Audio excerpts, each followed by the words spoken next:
రేపు కేంద్ర ప్రభుత్వం మేలో ఇచ్చిన జూన్లో వాళ్ళు ఇన్స్టాల్మెంట్ ఇస్తే ఆ ఇన్స్టాల్మెంట్తో కలిపి రాష్ట్ర ప్రభుత్వం కూడా అన్నదాత సుఖీభవ కింద ఈరోజు రైతులకి డబ్బులు ఇవ్వాలని నిర్ణయం చేశాం. ఈరోజు మత్స్యకారులు ఉన్నారు. మత్స్యకార భరోసా ఏదైతే వేట నిషేధ సమయానికి 10,000 ఇచ్చేవాళ్ళు 20,000 ఇస్తామని చెప్పాం. నిషేధం రేపు ఏప్రిల్ 15 నుంచి జూన్ 15 వరకు 2 మాసాలు వేట నిషేధం ఉంటుంది. ఆ ఏప్రిల్ 15 ముందే ఇస్తామన్నటువంటి 20,000 మత్స్యకారుల కిందకి భరోసా కింద ఇవ్వాలని చెప్పి నిర్ణయం చేశామని చెప్పి తెలియజేస్తున్నాను. చాలా కార్యక్రమాలు ఈరోజు ఎవరైతే రిటైర్డ్ అయినటువంటి మిలిటరీ ఉద్యోగుల కార్పొరేషన్ అన్నాం, అది పెట్టాం. స్వర్ణకారులకి కార్పొరేషన్ పెట్టాం.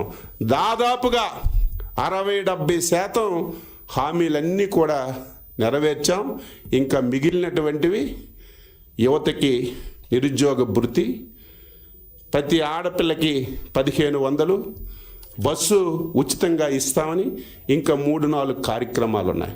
ఇవన్నీ కూడా సాధ్యమైనంత వరకు ఆర్థికంగా ఈ రాష్ట్రాన్ని బలోపేతం చేసి ఆర్థిక పరిపుష్టిని తీసుకొచ్చి ఇచ్చిన ప్రతి ఒక్క హామీని నెరవేర్చడానికి అన్ని విధాల చర్యలు తీసుకోవాలని డీటెయిల్గా రాష్ట్ర ముఖ్యమంత్రి గారు, నేను ఎప్పుడూ చూడలేదు, ఈరోజు మేనిఫెస్టో కూలంకుశంగా చదివి ఈ కార్యక్రమాలు మనం చేశాం. ఈ కార్యక్రమాలు ఈ సమయంలో చేస్తున్నాం. ఈ కార్యక్రమాలు ఈ రకంగా పైప్ లైన్లో ఉన్నాయి. ఇంకా ఇవి ఈ రకంలో చేసుకోవచ్చని డీటెయిల్గా డిస్కస్ చేసి మేనిఫెస్టో మీదే ఎక్కువ సమయం కేటాయించి ఒక మంచి నిర్ణయం తీసుకున్నామని ఈ సందర్భంగా తెలియజేస్తున్నాను.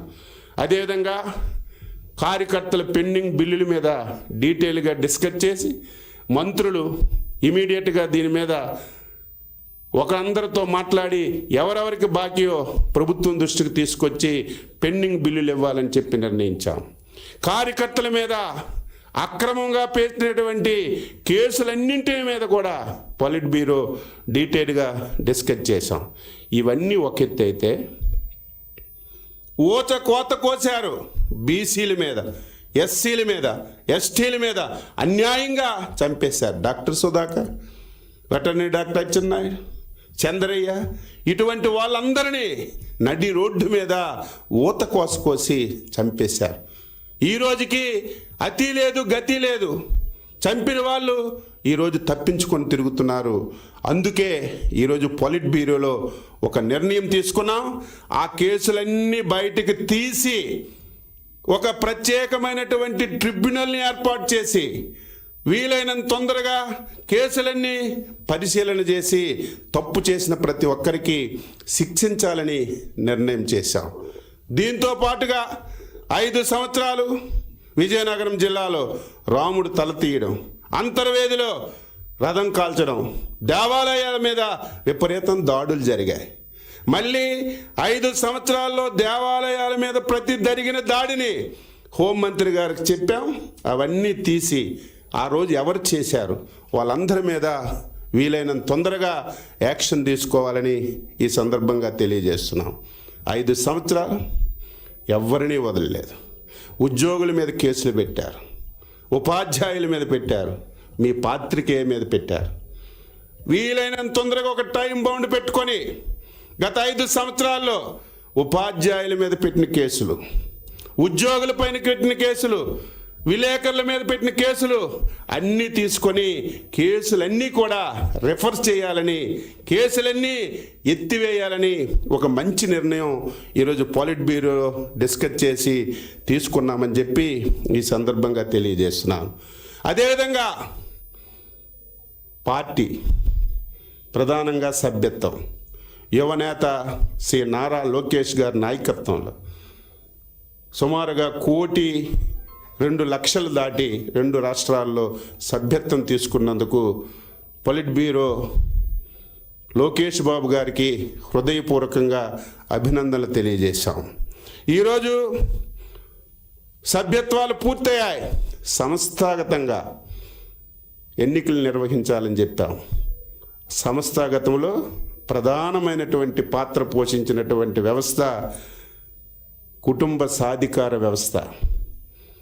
ప్రతి 60 మందికి ఒక వ్యక్తిని నియమించాలని, ఆ వ్యక్తి జాతీయ పార్టీ అధ్యక్షుడు కూడా అందులో ఉండాలి, ప్రతి నాయకుడు అందులో ఉండాలి, మంత్రి ఉండాలి.